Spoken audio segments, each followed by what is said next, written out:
Welcome, and today I wanted to share a comment by Johnny Yash. Thank you, Johnny. If you have time, I found an article from the 1800s describing America being very old. It appears it's from the Franklin Repository, Chambersburg, Pennsylvania, July 7th, 1858, titled The Antiquities of America. Throughout the center, length and breadth of the country, washed as it is by the waters of two mighty oceans and abounding in natural resources, enormous beyond what is possible to conceive, we find much to admire in their aspect of beauty, of nature.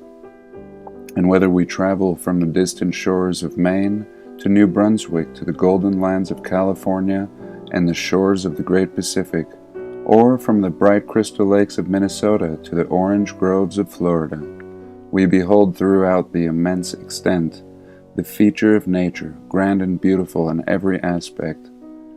The mineralogist, the geologist, the naturalist, and even the botanist all have a rich field here. Strange as it may appear, America abounds in antiquities so extensive, so beautiful and majestic, as to rival those of Thebes, of Nineveh, ruins of ancient cities of immense extent, fortifications, mounds and pyramids, temples with walls built of hewn stone, showing a refined taste in architecture, and adorned with human figures, beautifully executed, large altars ornamented with hieroglyphs, probably giving a record of those who reared them, but which no man has been able to decipher. Remains of ancient palaces with beautiful specimens of sculpture and painting, with many other marks of greatness, prove to us that this is not a new world, but that a powerful empire existed at a very remote period of time, teeming with a population highly skilled in arts and in a state of civilization far beyond anything we have been led to conceive of the Aborigines, previous to the discovery of the continent by Europeans. The antiquities of America extend from the eastern shores of Maine and Massachusetts to the Pacific, and from the Great Lakes and British dominions of Perth and La Plata in South America, and in fact throughout the extent of the continents. Immense forests grow over the ruins of large cities, and the gigantic size of trees, indications that other generations of trees sprung up and grew before them, proves the ruins were in existence before the Christian era. In every portion of the United States, interesting ruins have been found. Sculptured figures of 100 animals of different species, executed in a style far surpassing the Indians. The state of Ohio abounds in ruins at towns and fortifications, with extensive towers and pyramids. At Marietta and in Missouri, beautiful pottery, silver and copper ornaments, and pearls of great beauty and luster have been dug from the earth. In the caves of Tennessee and Kentucky, mummies have been found in a high state of preservation, clothed with cloth and skins of various texture, inlaid with features. Like discoveries have been made at Carrollton near Milwaukee in the state of Wisconsin. Ruins of huge fortifications appear.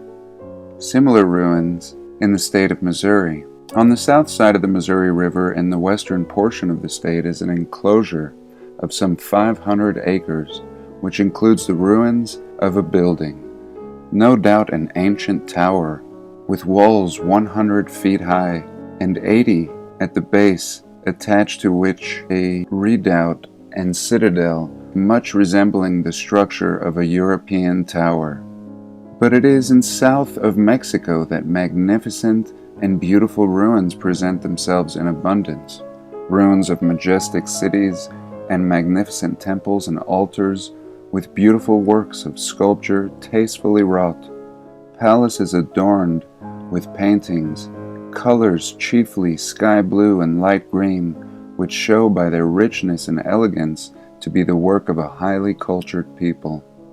Those ruins, majestic and beautiful in appearance, but overgrown with thick forests of mahogany and cedar of immense dimensions and great age, prove to the world that the great empire teemed with an immense population, a people skilled in mechanical arts, and in an advanced state of cultivation. The most extensive ruins are to be found in Uxmal and Palenque in the southeast of Mexico. Pyramids coated with stone and quadrangular stone, edifices and terraces. The height of one of these pyramids is 130 feet, and on the summit is supported a temple. One of these facades of the temple are 4 human figures cut into stone with great exactness and elegance. The hands are crossed upon the breast, the head is covered with something like a helmet. About the neck is a garment of the skin of an alligator, and over each body is a figure of Death's head and bones. At Palenque are immense ruins, with the remains of a royal palace. One temple, that of Copan, is 200 feet by 650 and supposed to have been as large as St. Paul's at Rome. Another temple of great dimension is here, having the entrance 100 feet long and 10 feet broad. It stands on an elevation of 60 feet. The pillars of the portico are adorned with hieroglyphs and other devices. Different objects of worship have been found, representations of the gods who are worshipped in this country.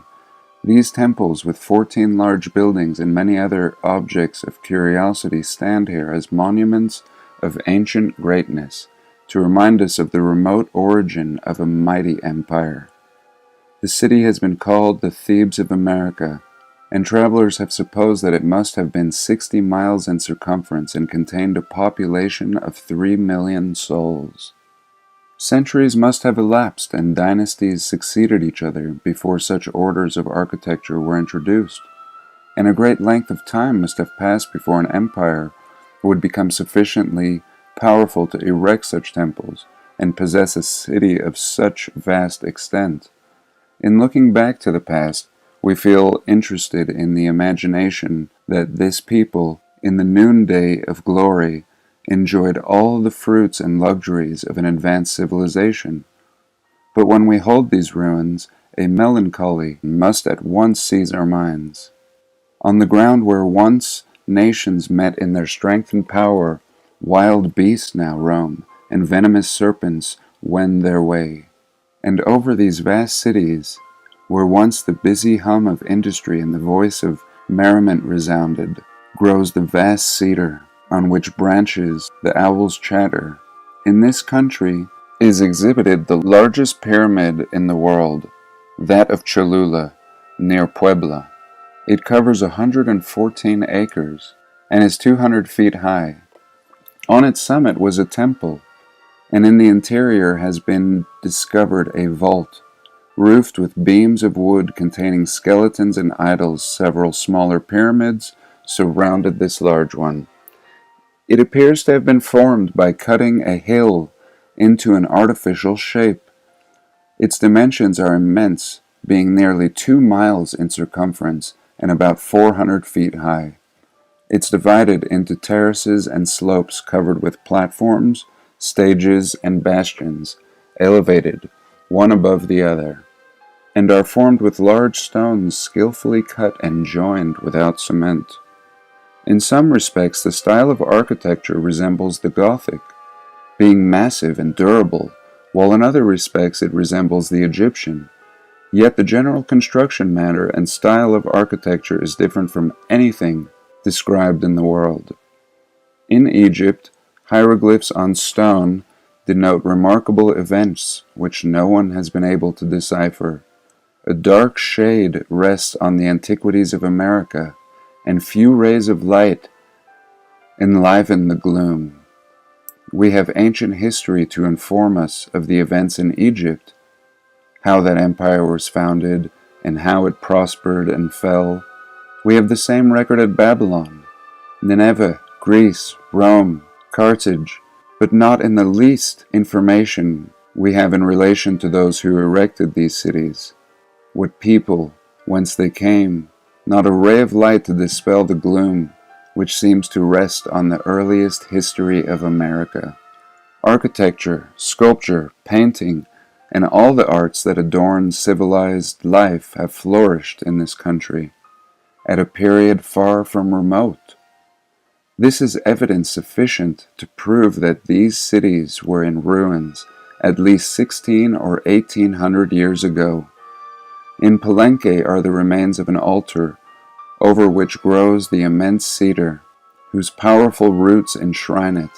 The whole city is overgrown with mahogany and cedar trees of enormous size.